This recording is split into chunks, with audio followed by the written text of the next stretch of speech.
Vayakumu, ils se sont levés, Misham, de là-bas, donc de là-bas, on va dire qu'ils étaient chez Abraham, Anashim, les hommes, donc on ne les a pas appelés les anges, Valyashkifu, et ils ont été choqués. Alors, l'une des particularités de l'hébreu et de l'hébreu de la Torah, c'est qu'il y a plusieurs termes pour désigner la vision. Alors, ce qu'on appelle la hashkafa, les hashkif, c'est voir d'en haut.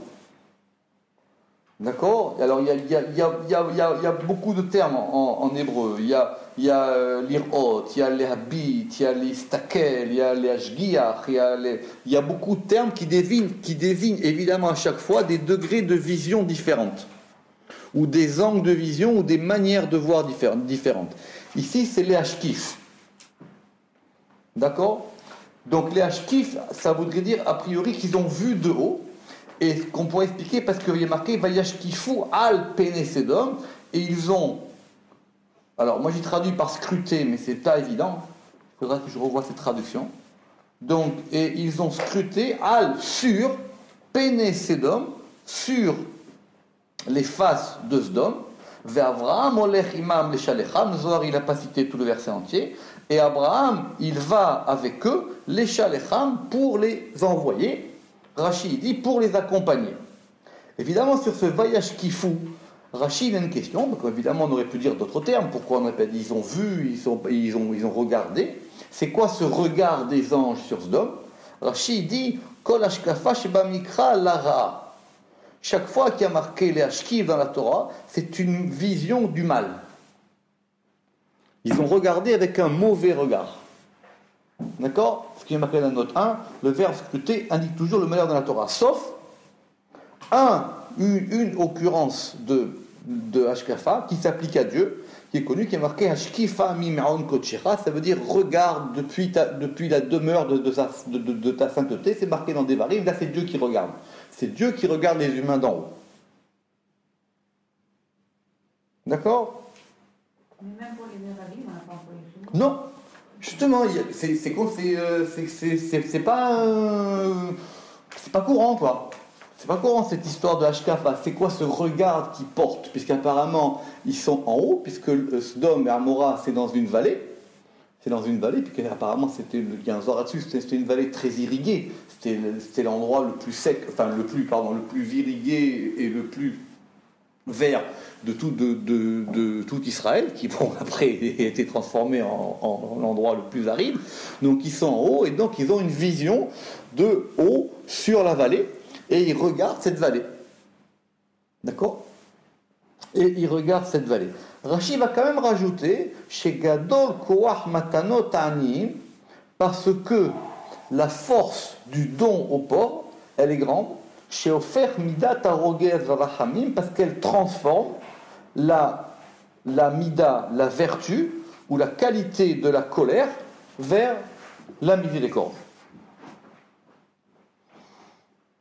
Quel rapport? On va dire a priori que c'était pour expliquer le Hashkifa Mimeon Kochera, c'est-à-dire que c'est Dieu quand il regarde d'en haut. Alors effectivement, quand les gens ils font des bonnes actions, eh ben, ces actions-là, elles transforment le regard peut-être mal que Dieu aurait sur les hommes en regard bien. On va voir que ce Rashi, il est plus profond que ce qu'on a l'impression ici. Donc le Zohar ici, il va donner une interprétation sur qu'est-ce qui a permis de sauver Lot. Pour comprendre ça, évidemment, il va donner un principe qui va être expliqué, qu'on va voir, si Dieu veut, ensemble maintenant. Rabbi Lazar Amar Tachaze. Rabbi Lazar, il a dit, viens voir. Kama ana kucha berichu tivo im kol berian. Combien le Saint béni soit-il, il agit avec bonté, ou il conduit avec bonté. Les anik, c'est conduire. Il conduit avec bonté, avec toutes ses créatures. Vekol sheken lehinun deazle berchoy. Et à plus forte raison, avec celles qui vont dans ses chemins. Ok? On va à la suite pour comprendre de quoi il s'agit. Mais le Rama qui dit d'abord, c'est un principe général que le Zohar nous donne, que de façon générale, ça veut dire quand il n'y a pas de mauvaises choses dans le monde, ce qu'il lui il appelle Be'et Shalom, au moment de paix. Quand le monde il vit dans un moment de paix, Dieu en général, il agit de façon bonne avec les créatures, avec toutes les créatures, quelles qu'elles soient. Et évidemment, à plus forte raison, celles qui agissent selon sa volonté, alors lui, évidemment, qu'il agit avec eux de façon généreuse. Quel rapport?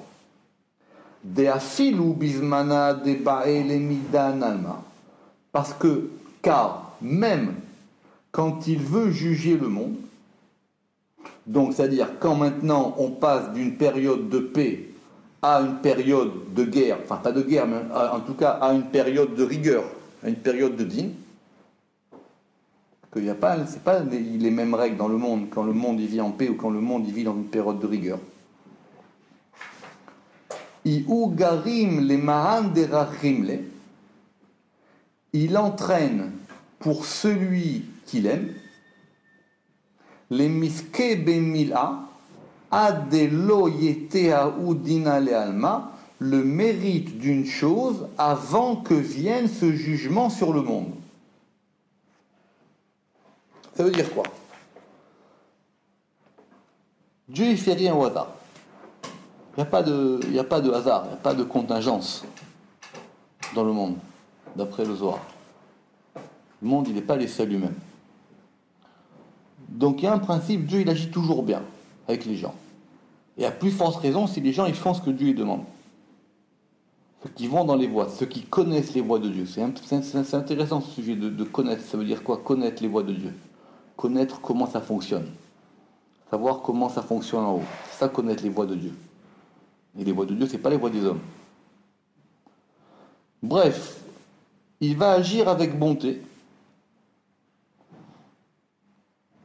Et même quand viendra plus tard un moment où la direction divine, elle ne sera plus une direction de bonté, mais elle sera une direction de rigueur. Parce qu'il y a besoin des fois que le monde y soit jugé par la rigueur.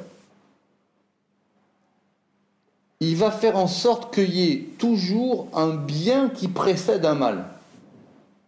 Le mal, il ne peut pas venir en premier. Il y a toujours un bien qui est venu avant le mal. Si vous voyez que le mal en premier, c'est votre problème, c'est que vous n'avez pas vu. Mais c'est pas possible dans cette conduite, dans cette anaga, c'est pas possible dans cette direction du monde que le mal y vienne en premier. Il y a toujours quelque chose qui le précède. Ok. So what? Des taninan, parce qu'on a enseigné,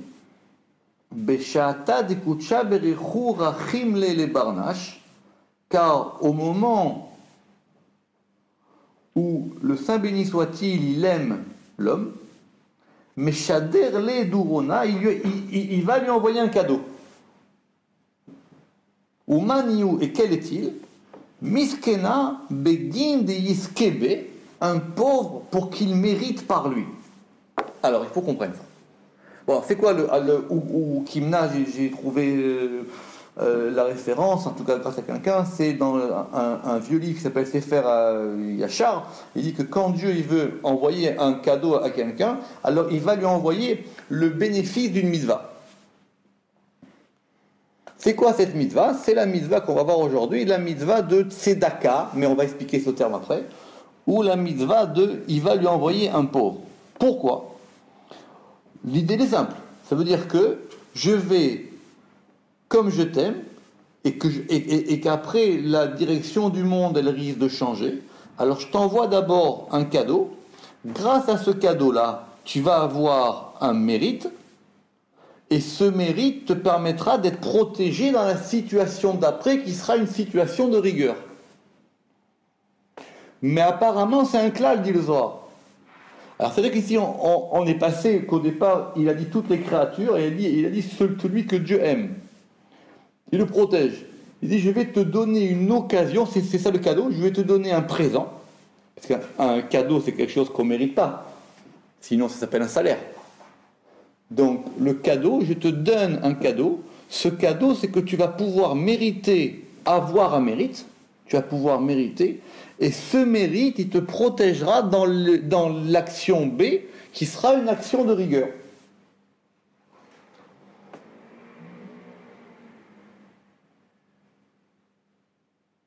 Bon. Tout le monde connaît l'histoire de Rabbi Akiva avec sa fille. D'accord? Vous savez que sa fille, Rabbi Akiva, elle devait se marier et qu'elle était en train de préparer la choupa. C'est marqué dans la Gemara, elle était en train de préparer la choupa et elle avait une coiffe et dans la coiffe, il y avait des pinces. D'accord? Et elle a pris une pince, elle l'a mis dans le mur et elle a tué un serpent qui allait la mordre sans faire attention. Rabbi Akiva, il a dit, c'est pas normal cette chose-là, qu'est-ce qui s'est passé?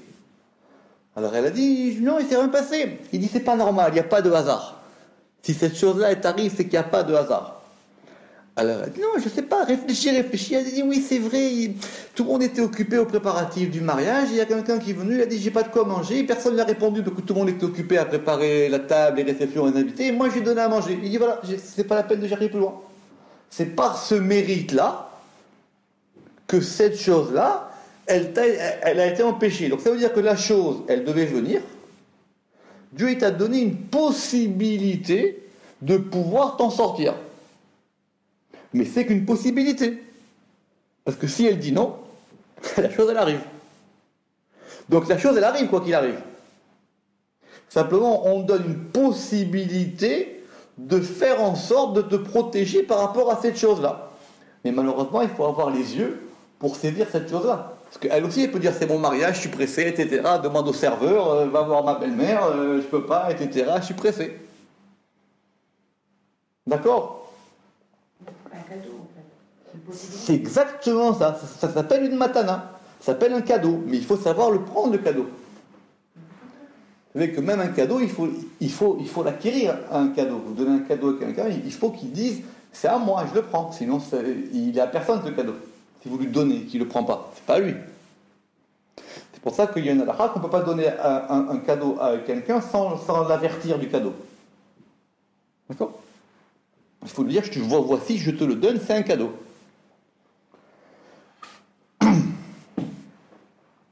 Ok, donc ça c'est l'idée, déjà, cette histoire de la fille de Rabbi Akiva. Maintenant, le Zohar, il va aller plus loin. Il dit, très bien, mais on parle de deux moments. On parle d'un moment A et d'un moment B. Le moment A, il y a un mérite qui est possible, et le moment B, il y a une rigueur qui arrive. Comment on lit ces deux moments? C'est quoi la liaison entre ces deux moments? Tu dis le moment A, Dieu il dirige le monde par la bonté, ou par le shalom, donc tout se passe bien. Le moment B, Dieu il dirige le monde par la rigueur. Il dit maintenant c'est bon, c'est fini, stop, d'accord? Maintenant je vais commencer à m'énerver. Comment on lit ces deux moments? Comment on passe d'une anaga à une autre anaga? D'une direction divine A à une direction divine B? Et comment l'homme il joue avec ces deux directions-là? Comment est-ce qu'on va lier les choses? Alors il dit, il y a déjà un élément dans l'élément 1. C'est-à-dire qu'effectivement on lui donne un mérite. Ce mérite qu'on lui donne, c'est la suite. Vekivan des achebe, et quand il a eu un mérite par lui, par cette chose-là, par le pauvre, dont elle a dit que c'était un pauvre, il tire sur lui un fil de chesed, de bonté, de itmacher mistar yamina, qui est tiré du côté droit. Donc là, le Zohar, c'est là. On va rentrer maintenant dans la technique des choses. Dieu t'a envoyé un pauvre. Déjà, si tu le vois, c'est bien. Si tu le vois pas, c'est autre chose. T'as pas vu, ok. Tu te diras, mais tu sais, je te l'avais envoyé. Ah oui, c'est vrai, pas attention. Ah oui, mais je te l'avais envoyé. Il était là. Donc il y avait cette possibilité pour toi de faire cette chose-là. Tu l'as faite. Maintenant, ça va tirer un fil. Il faut lire le Zohar dans les mots. Ça va tirer un fil, et ce fil, il est du côté du chesed. Chesed, parce que c'est de la bonté, c'est de la générosité, ça c'est pas un problème. Et la générosité, elle provient d'un côté dans les sphirotes ou dans la Kabbalah qui s'appelle le côté droit. D'accord? C'est pour ça que toutes les mitzvot, on les fait du côté droit. Tout. Même un gaucher, il fait tout avec le côté droit. Sauf les téphilines, parce que les téphilines, on les met à gauche, parce que justement, ce qu'on veut à gauche, c'est lié, c'est attaché. Le Zohar, il va dire, c'est même enchaîné, le côté gauche. La kavana des téphilines simples, c'est que quand on met les téphilines le matin, il faut se dire qu'on enchaîne le mal. Avec 7 tours. C'est ça qui est marqué dans la Tikkun HaZohar. La kavana la plus simple, c'est que quand on met les téphilines le matin, il faut dire je l'enchaîne, quoi. Pour plus qu'il bouge. Hein? Exactement, je ligote et je le tire bien, pour pas qu'il bouge. Mais toutes les mitzvot, sauf ça, elles se font du côté droit. Donc ce côté de Chesed, il est du côté droit. Ok? Donc maintenant, qu'est-ce qu'il a fait lui? Grâce à cette mitzvah. C'est juste une mitzvah qu'il a faite. On va pas non plus aller peu, il ne faut pas exagérer, il a juste fait quelque chose. Ça va tirer quelque chose du côté droit. Ou Farish Areché, il l'étend sur sa tête, Vera Shimle, et le marque. Maintenant, il se trouve que non seulement il a tiré un fil, mais ce fil, c'est une marque. Même le Réchimou, le terme hébreu, le Rochem, c'est ce qui a donné chez Lévinas la trace. Ça, la trace. Il y a quelque chose qui est tracé en lui. Ça a provoqué chez lui une trace. Ça a tracé quelque chose. Donc, il va rester sur lui une marque.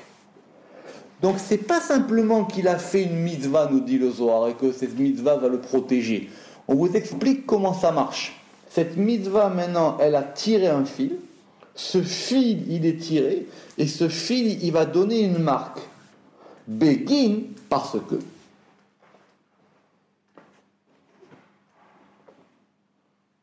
J'ai écrit pour que, on peut dire les deux. La trace, elle est effective ou elle est spirituelle? Apparemment, elle est réelle. C'est une trace. Maintenant, la marque sur Cain. Oui, sauf que lui, c'était pas du bon côté. Mais effectivement, c'est une trace. Begin de kad yete dina le'alma, pour que quand viendra le jugement sur le monde, un mehabla, ce destructeur, c'est-à-dire celui qui est de Sameh même, ce destructeur, Yizdaher B, il fasse attention à lui.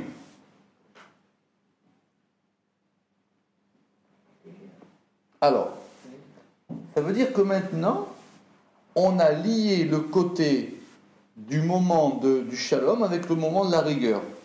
Et en faisant ça, cet homme-là, il a réussi à faire un pont entre les deux mondes.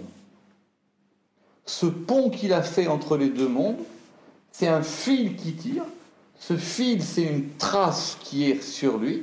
Et après, quand la configuration change, cette trace, elle reste. Exactement comme on a fait, par exemple, à Pessah, qu'on a mis le sang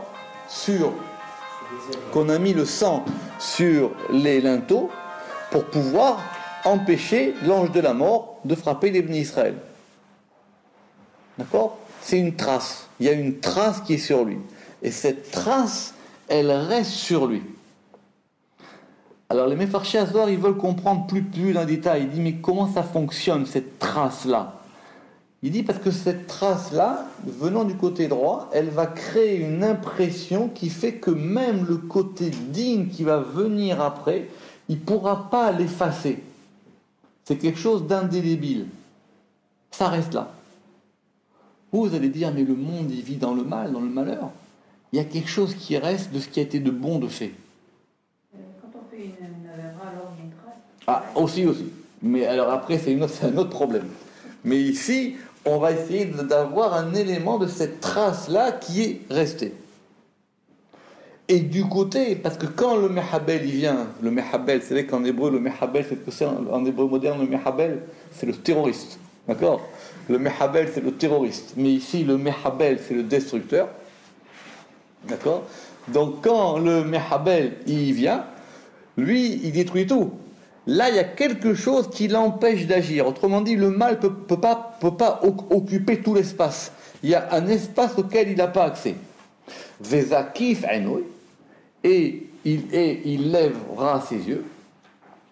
Vehama leaou reshimu, et il verra cette marque, Urden istalek mine, et aussitôt, ou et alors, il va s'éloigner de lui, veizdaher be, et il va faire attention à lui. Begine, car à cause de tout cela, c'est pour cela que le Saint béni soit-il, il a fait précéder un mérite, comme dit le Ramak, c'est-à-dire qu'en fin de compte, il y a un mérite qui est venu en temps de paix, qui va protéger pour ce qui va se passer dans le temps de dîme. Il y a un pont qui a été fait entre les deux mondes. Il y a quelque chose qui va permettre de lier ces deux éléments. Et donc lui, il ne peut pas agir sur ça. Le mal, il n'a pas tous les pouvoirs. Maintenant, comme le patron, il sait comment ça fonctionne, même si l'homme, il ne sait pas, c'est pour ça que la fille de Rabbi Akiva, elle n'a pas fait attention. Elle n'a pas vu le rapport, elle. Elle voit qu'elle plante une aiguille. Ah, un serpent. Rabbi Akiva, son père, lui, il sait que c'est pas pour rien. Il dit donc ça, c'est forcément lié à quelque chose. Ah, c'est quoi? Elle dit, je sais pas. Et d'où elle se rappelle? Et maintenant, c'est ça. Maintenant, la question, c'est pourquoi Rabbi Akiva, il a dit c'est ça et pas autre chose? Crois maintenant. Pourquoi c'est ça et pas autre chose? Pourquoi c'est cet événement-là qui a empêché l'événement B? Mais il peut y en avoir 10 000 des solutions. D'accord? 10 000 solutions. Vous savez, dans Pirkei Avot, il y a marqué que c'est Hillel, je crois, hein, il a vu une fois un cadavre flotter sur une rivière. D'accord? Un crâne. Et il a dit, parce que tu as tué, on t'a tué. D'accord? C'est un cadavre apparemment. Il a vu un cadavre flotter sur une rivière et il a dit, toi tu as tué, on t'a tué. Il dit, mais non, d'où il sait? D'où il sait? Dans les Avot de Rabbi Nathan, il y a marqué que Hillel, il était obligé de connaître cet homme. Sinon il ne pouvait pas le dire. Il le connaissait. Il savait qui c'était et il savait que lui, c'était un meurtrier. Sinon il n'aurait pas pu le dire. Pas évident de dire comme ça, de se lancer dans l'interprétation. Parce qu'il savait. Ah, il dit, mais lui, je connais, c'est un meurtrier. Ah, parce que tu as tué, on t'a tué. Mais sinon, on ne peut pas dire les choses comme ça. Ici, on va voir pourquoi le Zohar, il a dit le pauvre. Pourquoi il n'a pas dit une autre mitzvah? Pourquoi il n'a pas dit les tefillin? Pourquoi il n'a pas dit il a fait Kirat Shema? Pourquoi il n'a pas dit il a fait Shabbat? Alors, d'accord, donc il y a un degré particulier. Pourquoi on a dit par rapport à autre chose? Alors, Vetahazé. Quand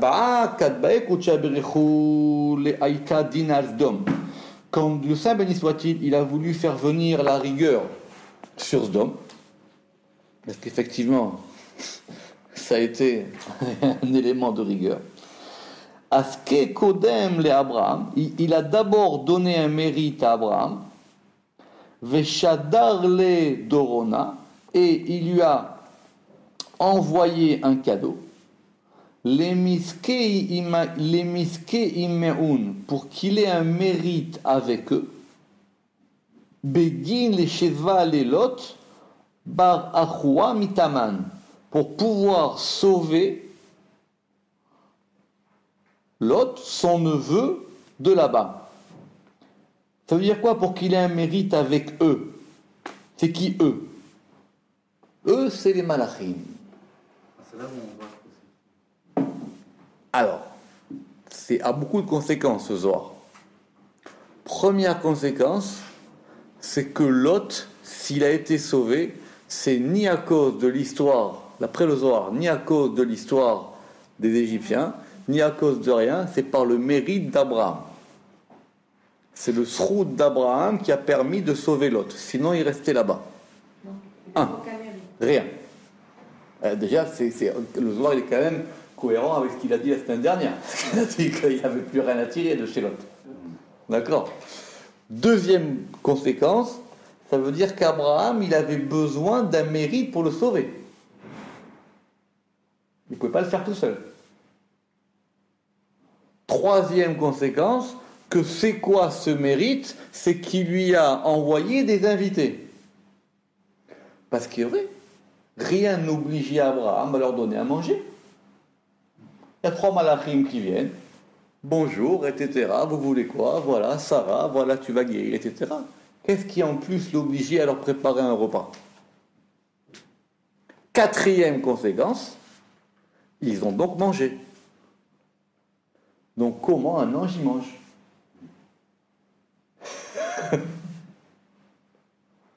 D'accord? Donc il y a beaucoup de conséquences dans cette histoire-là. On reprend. Donc Lot, rien. D'après le Zohar, Lot, il n'y avait rien pour lui. Deuxièmement, il fallait quand même qu'Abraham, il ait quelque chose, un mérite particulier. Autrement dit, lui-même, en tant qu'Abraham, il ne pouvait rien faire pour Lot. Il fallait qu'il ait un surplus, quelque chose qui puisse le permettre d'aller aider Lot. 3e conséquence, donc, il a saisi cette occasion. Et 4e, ils ont mangé. Sur ça, on va voir, il y a une grande discussion dans le Zohar. Est-ce qu'ils ont mangé ou est-ce qu'ils n'ont pas mangé? C'est des anges. D'accord? Et il y a plusieurs versions dans le Zohar. Il y a une version qui dit qu'ils ont mangé. C'est-à-dire qu'étant sur terre, ils ont pris forme humaine. Mais il y a une autre explication plus profonde qui dit qu'ils n'ont pas mangé. Simplement, il les a nourris par sa midat hachesed à lui. Il leur a donné une force à Abraham. C'est ça, nourrir quelqu'un. Nourrir quelqu'un, c'est lui donner des forces vitales. La nourriture, ça sert à prendre des forces. Ça, la définition de la nourriture. Quand on nourrit quelqu'un, c'est qu'on lui donne des forces. Donc Abraham, il a donné des kochot au melachim. C'est quoi les forces qu'il lui a données? C'est qu'il leur a donné des forces, lui, de sa midat hachesed. Donc, il ne s'est rien passé. Ils n'ont pas mangé. D'après cette opinion. Simplement, Abraham, il les a nourris spirituellement. Et il leur a donné une force en plus, qu'ils n'avaient pas. Bon, que les hommes, que les tzadikim, ils soient plus hauts que les anges, ça c'est connu d'après le Zohar. Mais juste, sa mida de chesed qu'avait Abraham, et que Lot avait aussi, puis c'est la même mida. Alors on dit que juste, elle ne lui pas compté. À qui? Ni à Abraham, ni à Lot. Exactement. Simplement, Lot, rien du tout. Parce qu'on a dit que quand Lot, d'abord, Lot, vous savez que Lot, il était très hospitalier, parce que quand les anges ils sont venus pour manger, les autres ils ont dit qui c'est, ils voulaient les prendre, l'autre dit c'est pas grave, prenez mes filles, donc il leur a offert ses filles. Donc il avait une générosité particulière quand même, ce Lot. D'accord? D'une part. Mais Abraham, sa midat hachesed lui a permis d'avoir un srout en plus. C'est compliqué ce Zohar. Et le Zohar, il va nous tirer une preuve. À Daoud Irtiv, c'est ainsi qu'il est écrit, Vayiskor Elokim et Abraham, que Dieu il s'est souvenu d'Abraham. C'est-à-dire quoi? Il s'est souvenu de lui. Ça veut dire qu'il y a eu un mérite chez Abraham qui fait que par le mérite d'Abraham, parce que la zéchira c'est toujours une délivrance, ça c'est un Zohar très compliqué, parce que la zéchira, le souvenir, c'est toujours une délivrance. Parce qu'en hébreu, se souvenir c'est toujours... C'est pas se souvenir de, c'est rappeler quelque chose. Une zéchira, c'est faire ressurgir une chose. Donc donc ça veut dire que Vayiskor Elokim et Abraham, et donc Vayishlach et Lot, et il a renvoyé Lot, mitor afecha, du renversement, c'est-à-dire qu'il a sauvé. C'est-à-dire que Lot, il a été expulsé de cette ma'apecha, d'accord, de ce renversement de Sodome et Amora, et ça s'est fait par le mérite d'Abraham. Et il dit, Velakti Vayiskor Elokim et Lot.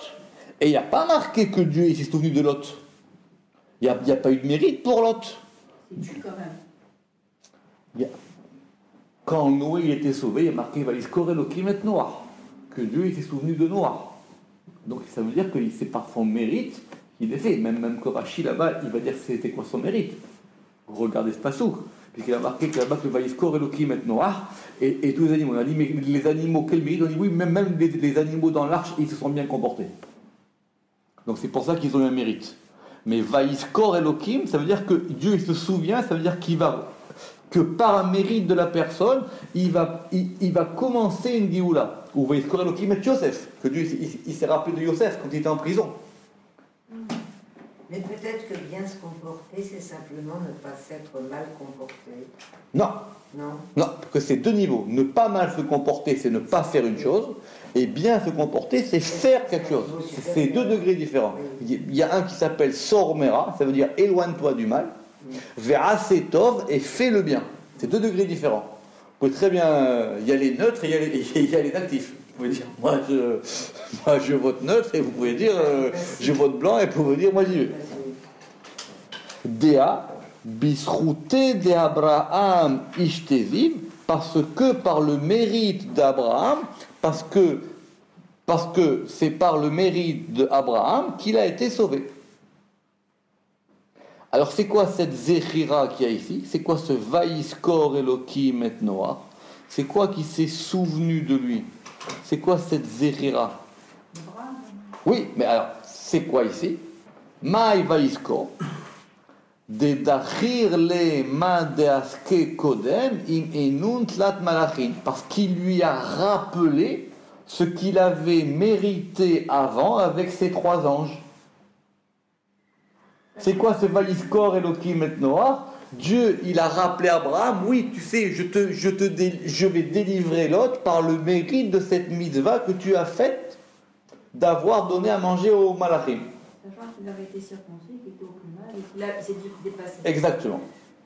D'accord? Alors au début, vous avez dit Lot, il avait le mérite d'être tué parce qu'il s'était tué. Alors donc, non, c'est Rachid ça qui s'appelle. C'est un midrash qui dit ça, le Zohar n'est pas d'accord.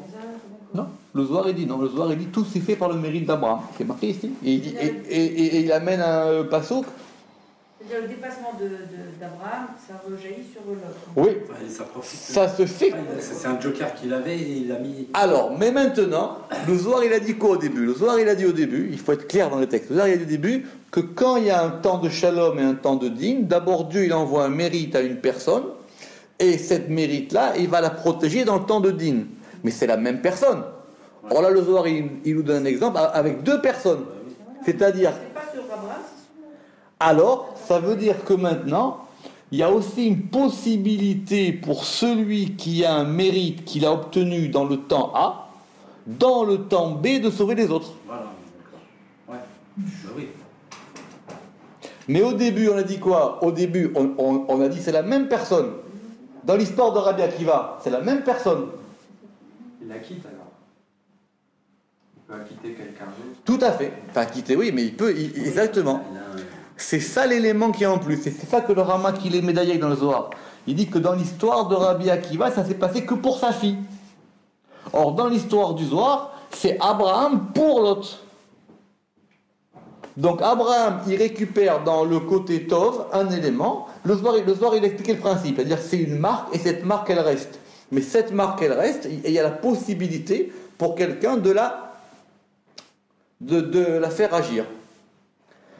Alors, on va revenir maintenant au cas général, que Gavnada, comme l'exemple de cet homme, de même cet homme, Deiske Bitzdaka im Benenasha, qui a eu un mérite avec les hommes par la Tzedaka.